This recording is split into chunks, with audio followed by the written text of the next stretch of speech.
godly morning. So दोस्तों, before I ask you to begin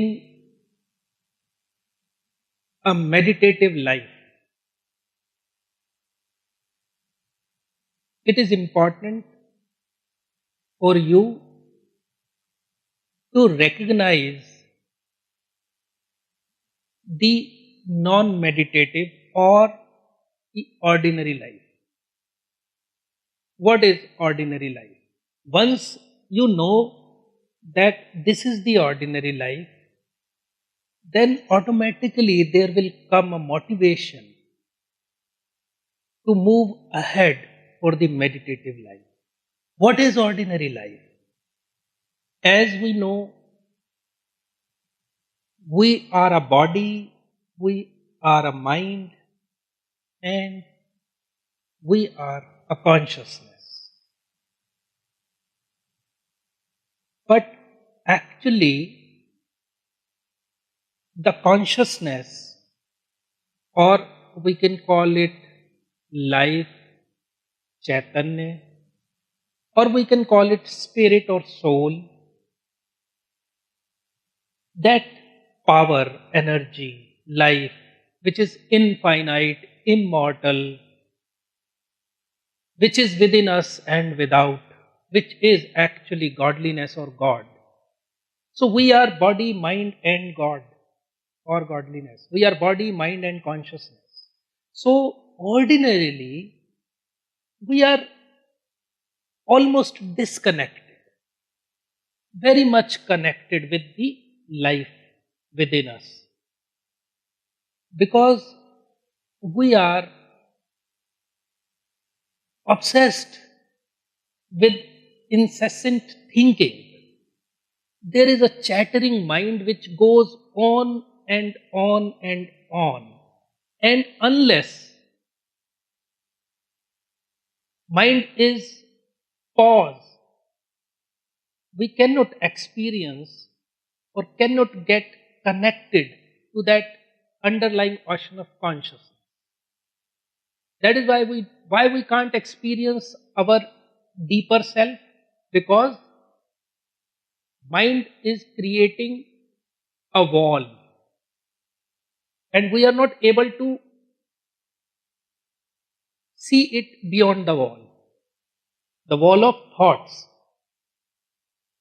So the ordinary life is, human being is obsessed with the mind, or we can say is oblivious, ignorant about its deeper self, which is consciousness. So in a way, it is almost disconnected with its immortal, peaceful, blissful, eternal being. When this is the case, then how the life is? A life which is almost negligible connected to its source. How that life is?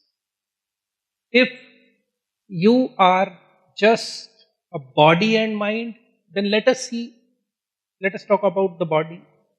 Body, no one can be perfectly healthy. Have you seen or experienced any body perfectly healthy?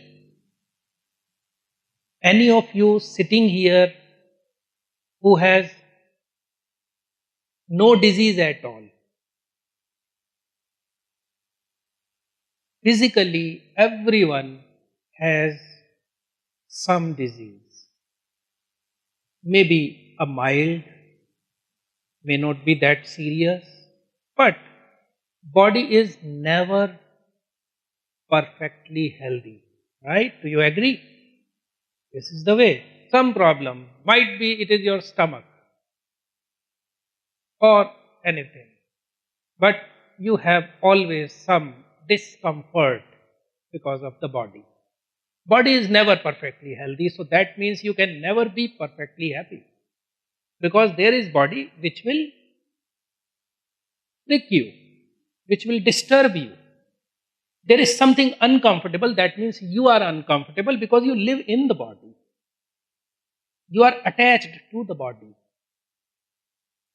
You are attached to the body. When you are attached to the body, then whatsoever happens to the body happens to you.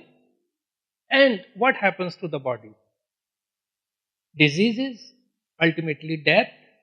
Before that, many problems. You very well know. Everyone wants to be a doctor because it is a high earning profession. Why it is high earning? Because it is highly in demand. Why it is highly in demand? Because almost everyone is diseased. So this is the way our body works. We are all uncomfortable because of the body. So we can say we are not blissful because we are the body. When we are attached to the body, we cannot be blissful. Body will somehow bring some misery to us. And obviously, invariably, body is gonna decay. It will die one day. Gradually, after a certain age, it starts decaying, deteriorating. It's not simply become more and more healthy with the age. It actually becomes more and more vulnerable and unhealthy with the age. So a person who is attached with the body, who feels, perceives, thinks, lives as if he is the body, is never going to be happy. Always uncomfortable, sometimes miserable, sometimes feels pain, and sometimes just uncomfortable, but never at peace. So this is the ordinary life. And in ordinary life, we are attached to our mind. Now let us contemplate the characteristics of mind. I won't go much deeper into it, but you can see. Have you ever find mind contented? Ever? Have you ever seen your mind happy with what you have?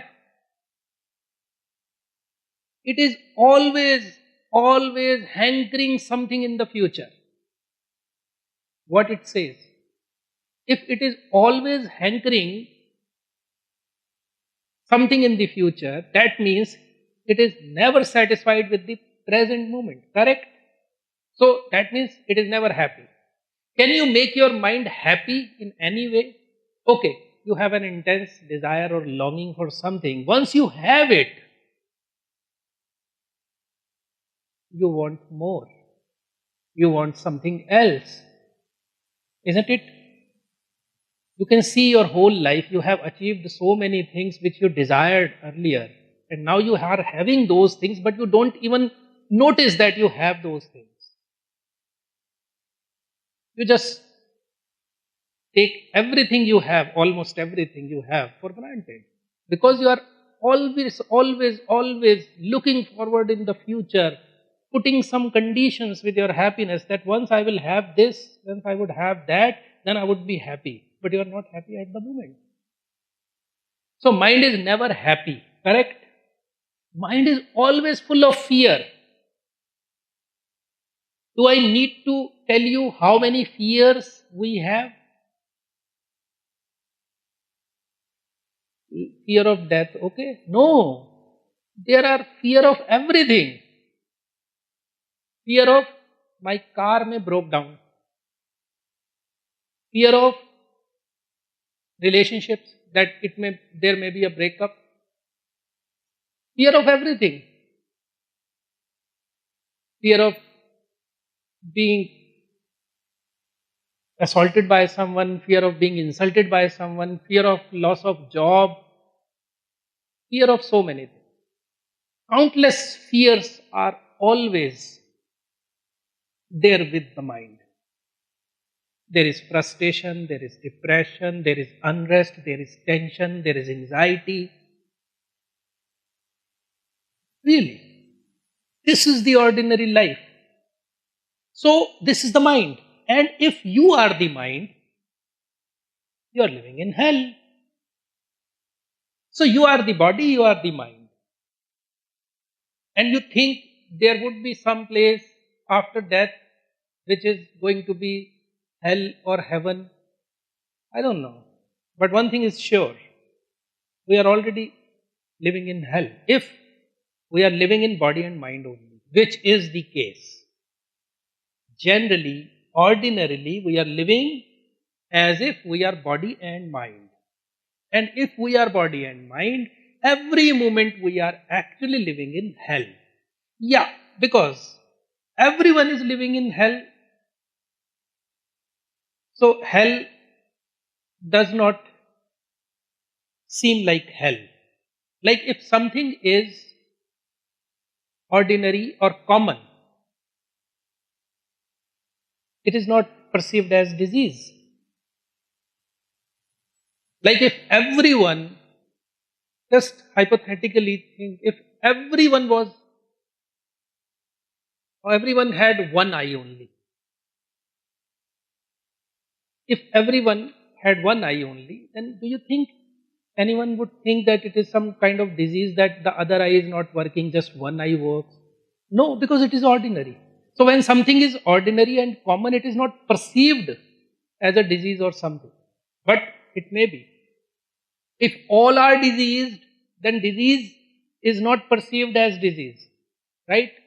If all are diseased, then disease won't be perceived as disease. But disease is disease. And we are diseased. Disease, dis-ease. We are not at ease. We are not at ease as a body. We are not at ease as the mind. Because at ease happens only when we are with the consciousness.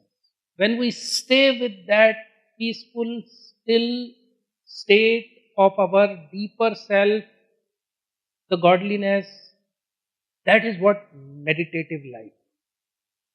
So if